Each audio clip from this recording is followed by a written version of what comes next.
kaharap ng Panasyatic. Oh, ito pala yung chicken sa nila. Wow, ang daming tao. Ibig sabihin, mas siguro din.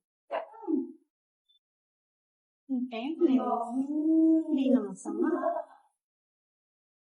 Tinataon.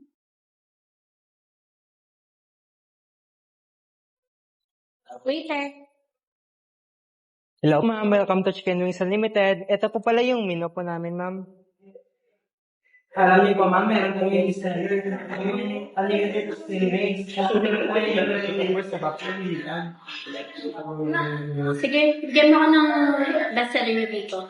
Pakibilisan na kasi gutom na ako. Siguro din mo masarap yan. Sige po ma'am, masarap naman po ito. Kasi ito po yung binabalik-balikan ng mga customer namin. Sige, dali mo na dito. Pakibilisan na. Sige po ma'am, pakiantay na lang po.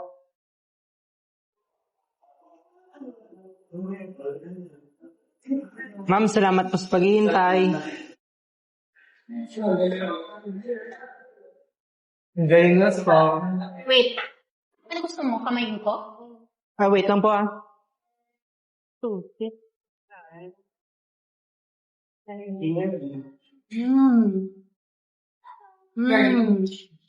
Sarap.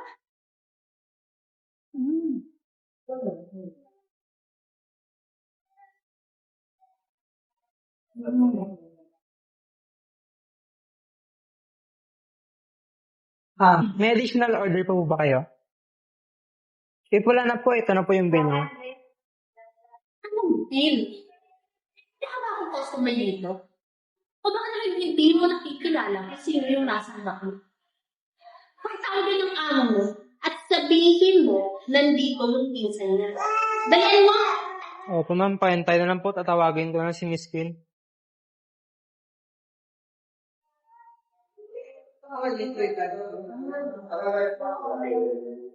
Mukha yung pinsan. Oh, Ben? Insan! Kamusta ka na? Insan, kamusta ka na? Anak talaga ng pinagbago mo no? Di ba dati sa fast food chain ka lang nag-waiter? Pero iba ka na yun, may sarili ka ng restaurant. Oo nga. Eto, okay naman. Sa awa ng Diyos, lahat ng pinaghirapan ko, bumabalik na. Oh, napadala ko nga pala. Insan, pinapunta kasi ako dito ni Daddy. Tsaka, gusto ko din sana may apply bilang manager mo dito. Umalis na kasi ako dun sa pinagtatrabuhan ko eh. Alam mo na, ang daming naiinggit sa akin. Tsaka, hindi kasi nila ako mapagtayan. Ganun ba? Meron kaming opening dito. Kaso, waitress kasi yun, insan. Kung gusto mong mag-apply as manager, kailangan mo magsimula dun. Kasi naniniwala ko na dapat ma-experience mo muna yung ginagawa ng mga magiging tauhan mo para maging magaling kang manager. What? Me? Waitress? Seriously? Oh my God. Seryoso ka, insan? Naku, baka hindi matuwa si Daddy pag nalaman niya magiging waiter ako dito. Alalahanin mo, malaki ang utang na loob ng pamilya niyo sa daddy ko. Kasi, yun lang kasi talaga yung meron kami ngayon eh. Oh my God. Siya, sige, okay na nga yun. Alam ko naman na ipopromote mo din ako bilang manager mo dito, di ba? Ano ba, magpinsan tayo? Sige, tignan natin. Pero ngayon, siguro mag-observe ka muna para ma-familiarize ka sa mga ginagawa dito. Kung may katanungan ka, pwede ka magtanong dun sa manager. Ha? Siya din naman kasi yung magte-train sa'yo. Sige. Susundin ko lahat ng sasabihin nila sa akin. Sige. Bakit ko naman sila susundin? Ako rin naman yung magiging boss nila kapag nagkataon. Ano yan? May tanong ka pa? Kaya yung sabi ko, huwag kang mag-alala. Susund ako sa sasabihin ng manager. Okay, sige. Sige, magkita na lang ulit tayo. May pupuntahan pa kasi ulit ako. Ha? Sige, Insan. Thank you. Huwag kang mag-alala. Kayang-kaya ko dito. Sige ha. Galingan mo. Bye-bye. Ano ba naman tong si Queen? Nagka-restaurant na lahat. Mukhang losyang na muchacha pa rin. Wala mo ng kakindi. Ha? Good afternoon po, ma'am. Kayo po ba si Beverly? By the way, ako nga po pala si Francis. Ang branch manager po dito. Ibinilin po kayo sa akin ni Ma'am Queen para po i-train at i-familiarize po yung mga gawain dito sa restaurant. Hindi mo pa rin ba ako nakikilala? Ako lang naman ang pinsan ng may-ari ng restaurant na to. Oh, ikaw pala yung branch manager dito. Nako, bilang na yung mga araw mo. Kasi alam mo, ako na yung papalit sa posisyon mo. Ganun po ba?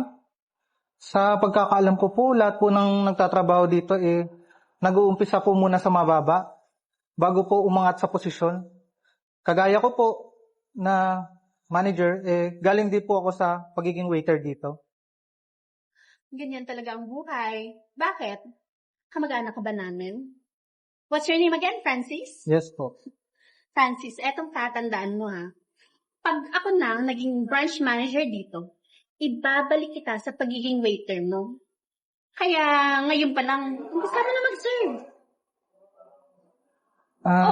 Bilis na! Ma'am, kailangan niyo po munang dumaan sa training Hindi mo ba nakikita? Busy ako dito. Storbo ka. Hindi ko na kailangan yung mga training na yan. Kaya malis ka na. Tsaka bad trip.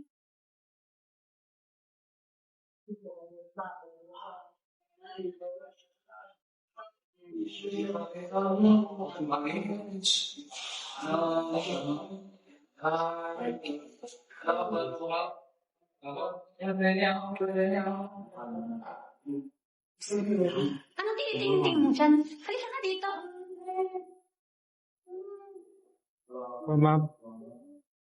Siguro naman, wala kang nakita, di ba? At kung may maghanap man, itikop mo yung bibig mo. Let me remind you, ang boss mo ay pinsan ko. O baka naman gusto mo mawala ka ng trabaho. Huwag naman po, miss. Ako na lang po yung nagpapaaral sa mga kapatid ko at nabubuhay sa pamilya ko. Huwag naman po ganun. Importante po sa akin yung trabaho ko.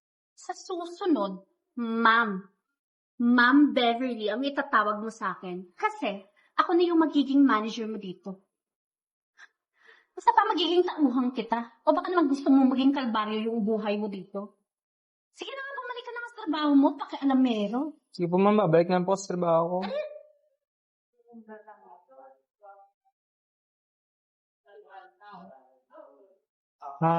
Excuse me, ma'am. Pinapatawag po tayo ni Ma'am Queen. Gusto po tayong kausapin lahat. Nako, Francis. Ngayon pa lang kabahan ka na. Kasi baka eto na yata yung huling araw mo bilang manager dito. Bukas, balik ka na ulit sa pagiging waiter mo. Kasi for sure, ngayon na i-announce ni Insan na ako na yung magiging manager dito.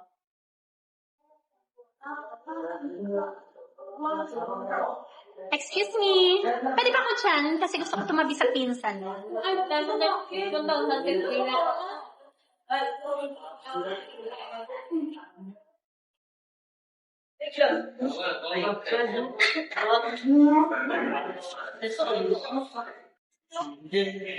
Hi, excuse me. Pinsan! Kompleto na kayo? Sige. Pinatawag ko kayong lahat kasi may importante akong announcement, ha? Siya nga pala. Beb, kamusta nga pala yung experience mo dito sa kayong makikisama mo sa mga tao?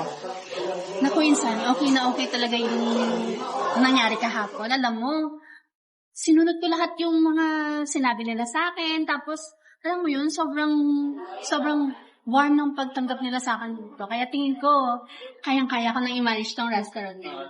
So, ano, Insan? Simula ko na ba bukas magtrabaho bilang manager mo dito? I'm sorry, Insan, ha? Pero kasi walang mangyayaring trabaho. Saka, hindi kita pwedeng tanggapin dito sa restaurant. Ano? Di ba magpinsan tayo? Tsaka ano na lang sasabihin sa akin ni Daddy? Tsaka, andito naman ako. Bakit mapapagkakatiwala sa kanila? Ako yung kadugo mo dito.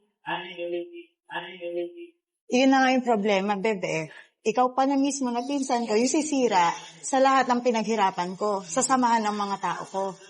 Alam mo ba, lahat sila ang reklamo dito, yung pagmamaliit mo sa kanila. Tapos, wala ka pang ibang bukang bibig kundi magpinsan tayo.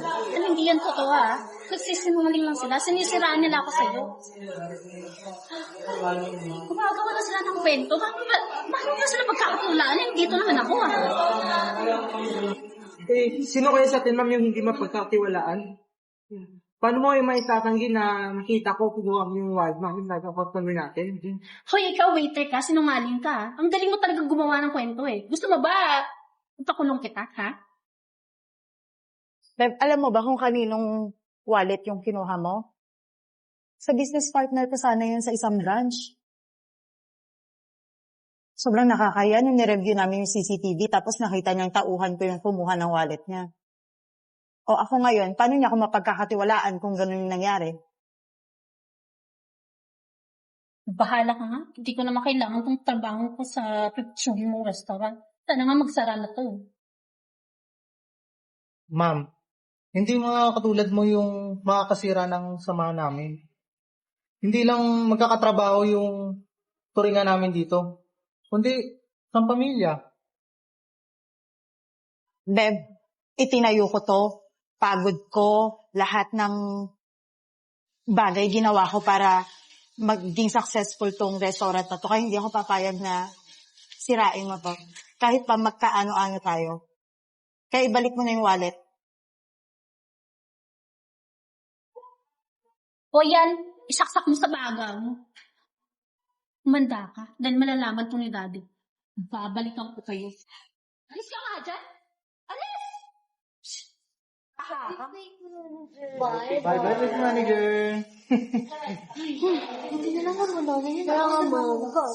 Sige na guys, trabaho na tayo.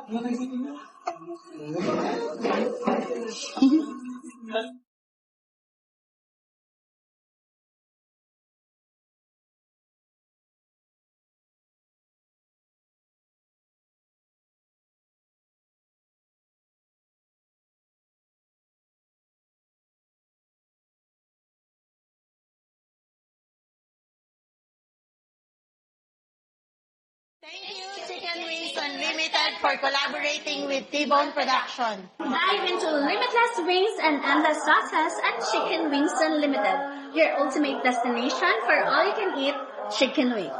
They offer 12 different flavors of unlimited chicken wings for only $2.99 pesos. They are located at Door 1 and 2, High Street 4, Villa Angela Arcade, Circumferential Road.